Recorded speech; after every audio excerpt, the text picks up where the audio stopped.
Week 6 Systems of Equations Review Week 1. First we have a graph about milkshakes, or a question about milkshakes, telling us about Diego and Lynn. Lynn's drinking 12 ounces of milkshake at 1/3 of an ounce per second. And Diego starts with the usual 20-ounce milkshake and drinks, as before, at a 2/3 of an ounce per second. Well, they show us on the graph where Lynn started at 12 ounces and then drank. That means she was taking it out, so it's a negative 1/3 of an ounce every 3 seconds. That's where the 1/3 comes from. And if you see our graph, we can find the rise of -2 and a run of 6, which simplifies to negative 1/3 ounces per second. Well, it tells us Diego starts with 20 ounces, which I've marked at the 20. And he is drinking 2/3 of an ounce every second. So if he goes down 2 ounces every 3 seconds, 2 ounces every 3 seconds, and I've graphed that with these red points, every 2 ounces every 3 seconds. And if we connect the dots, we can see that the two graphs will intersect at a certain point.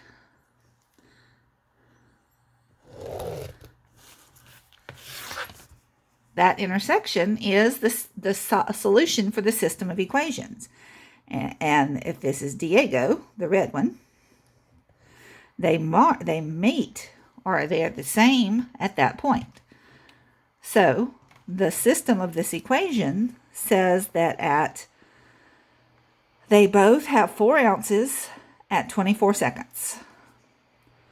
4 ounces, 24 seconds. And that would be the solution to where they would have the same amount at that particular time. And if you notice, that is the only time they have the same amount, because it is the only intersection of the two lines. Question 2 says, what does the graph tell you about the situation and how many solutions are there? It tells us that there is one solution, there's one point where Lynn and Diego will have the same amount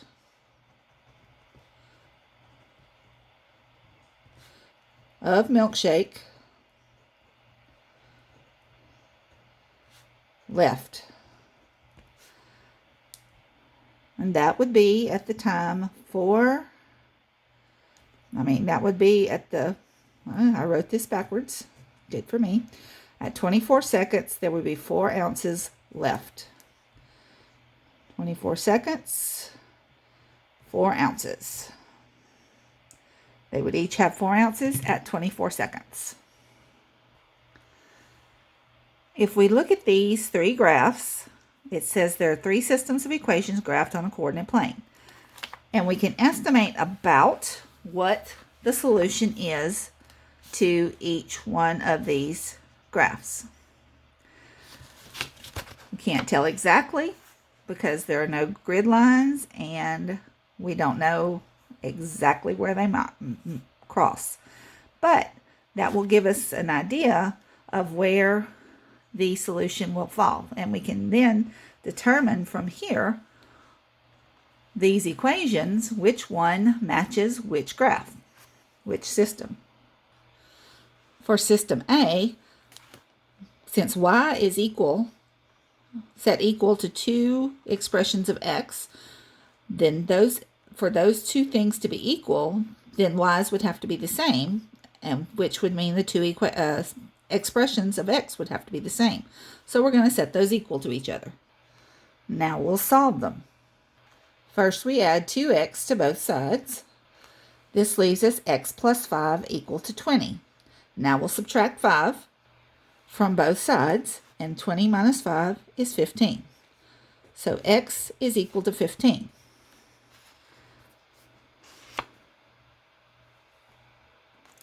Sorry about that. I forgot to add. I subtracted instead. So 5x plus 5 is equal to 20, and then 5x is equal to 15. Divide by 5 on both sides, and x is 3. Well, the only one that x is positive, the only graph is A. So it should be 3 close to 15, 3 when we substitute in for y. Well, let's find out. If I substitute 3 into place of x, 3 times 3 is 9 plus 5 is 14. So y would be 14. So 314 is the solution to system A. And so that is graph A. System B always also has y equal to an expression of x for both equations. Therefore, we can set the values of x equal to each other and solve to find out what x is equal to. First, we subtract 2x from both sides, leaving me negative 10 equals 2x minus 1. Now we will add 1 to both sides, giving me 2x equal 9, negative 9. Divide by 2, and x is equal to negative 9/2, or negative 4.5, which is x. Now, if we choose one of the original equations to solve for y and substitute what we found x to be, which was negative 9/2, we can put the 2 over 1. 2's will cancel. So y is negative 9 minus 10. Negative 9 minus 10 is negative 19. So the solution here for this system would be negative 4.5, negative 19. If I look back at my supposed solutions up here, my estimated solutions, which one is the negative negative? This was a negative negative, C. So equation or graph C matches system B. System C also has two equations in the slope-intercept form. Y equals to slope times x plus 12 plus the y-intercept. So we can set the two expressions of x set equal to each other. Because I don't want to deal with the decimal, even though I could do it with a calculator, I'm going to multiply everything by 10 all the way across to get rid of that decimal. All I'm really doing when I multiply by 10 is adding a decimal place to each number. So 5/10 becomes 5x, 12 becomes 120, 2x becomes 20x, and 27 becomes 270. All simply multiplied by 10 just to get rid of that decimal. Now I can go ahead with my steps. First, we subtract 5x from both sides, leaving 120 equal to 15x plus 270. Now we will subtract 270 from both sides. And this will leave us with a negative 150. And on this side, 15x. Divide by 15 on both sides. Negative 10 will equal x. So there's our x. Now if we substitute negative 10 into one of these equations, since this has got the decimal, even though it's a 10, I'm going to choose to use the second equation. It doesn't matter which one you choose. Either one will work, because remember, we're finding out where they are the same. So y equals 2 times 10 plus 27. That's 20 plus 27. 20 plus 27 is y equal 47.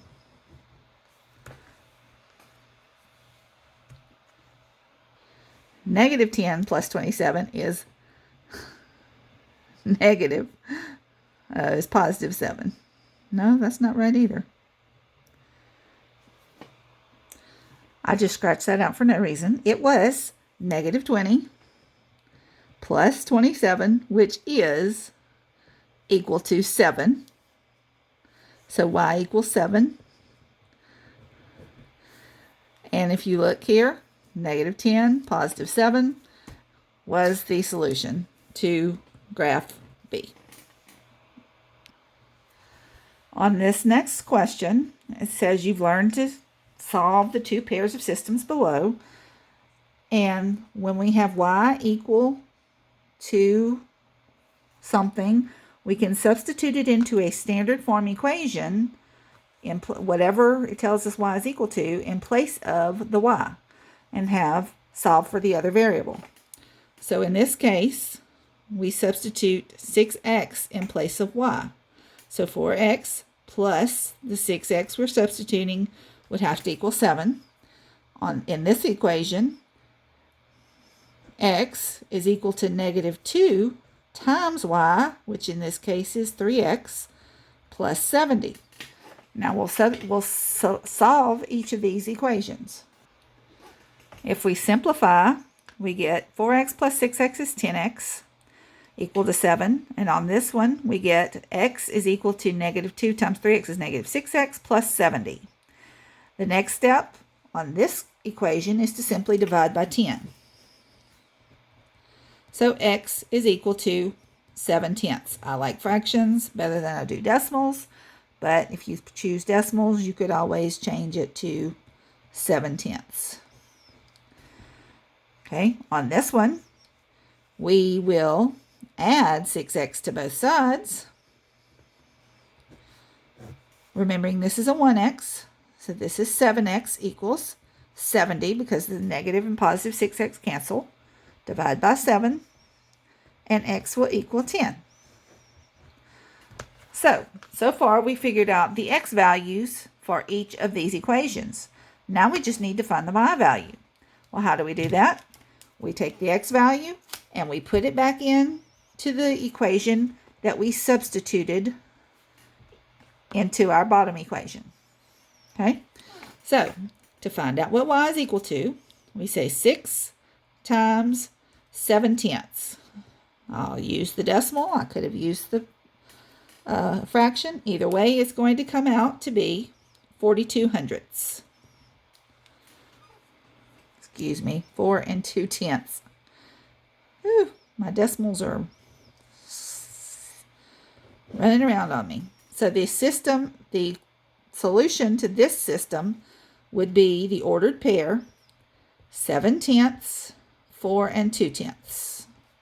That is the solution. That's where those two equations would meet or intersect on a graph, or if this was some situation, it's where they would be the same.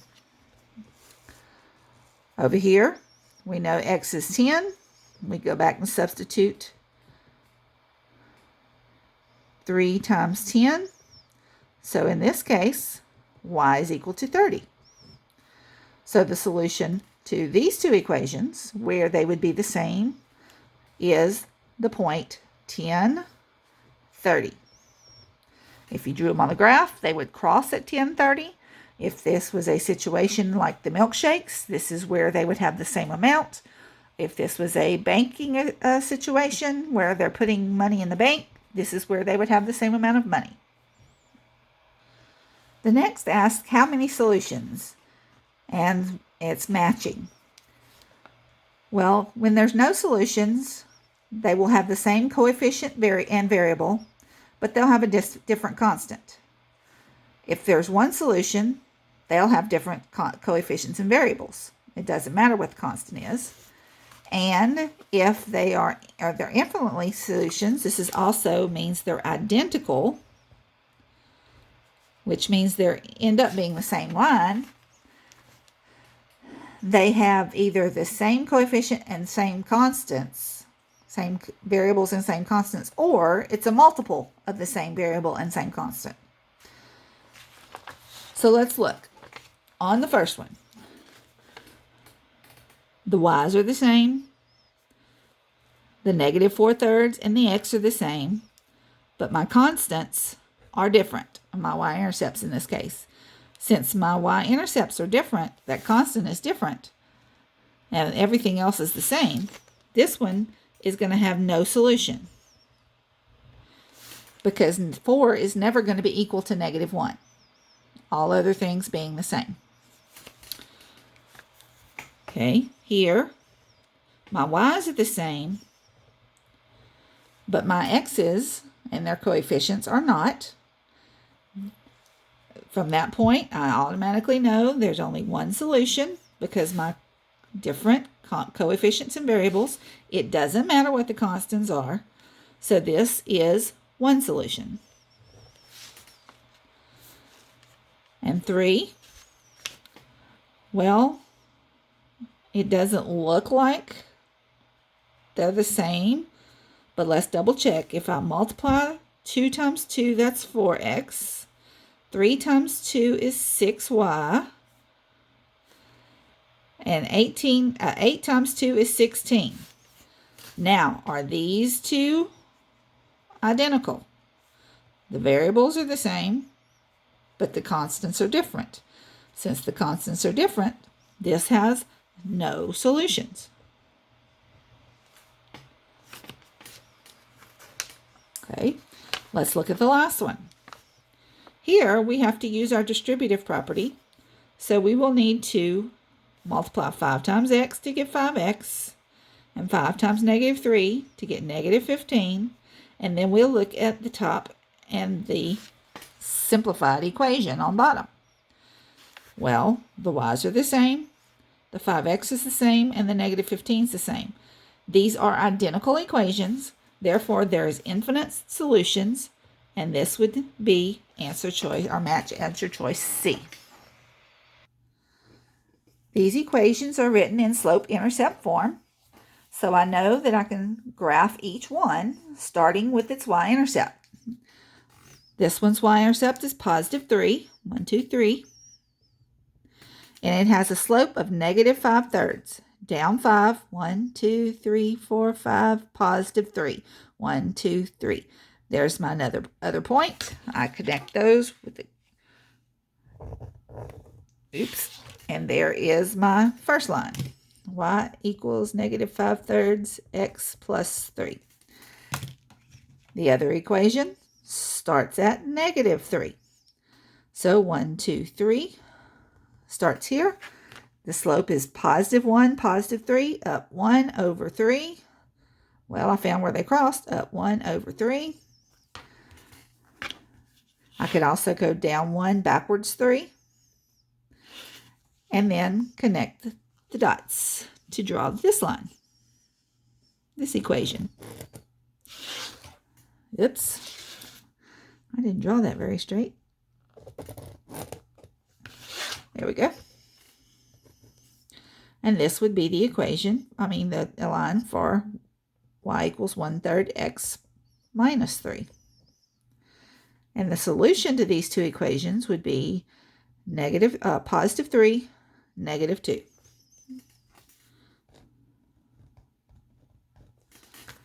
That is where the two lines cross. That is where they are equal, the same. And you do the same for each of these. I've put a dot for each of the y-intercepts, and now I'm going to graph. This one says positive 4, which I know means I've got to go up 4 and over 1. Well, I don't have 4 blocks to go up 4 and over 1, so I'm going to go down 4 and backwards 1. That will be the same as positive. Positive would do negative, negative. Down 4, backwards 1. And there's the 3 points I need to graph this line. Now for the other line, I have a slope of negative 1. That means down 1, forward 1. Down 1, forward 1. Or I can go up 1, backwards 1. Up 1, backwards 1. Notice I'm still on the same line.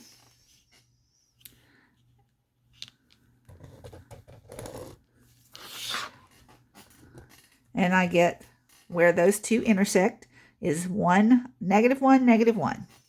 So the solution to this equation, where they would be equal, would be negative 1, negative 1.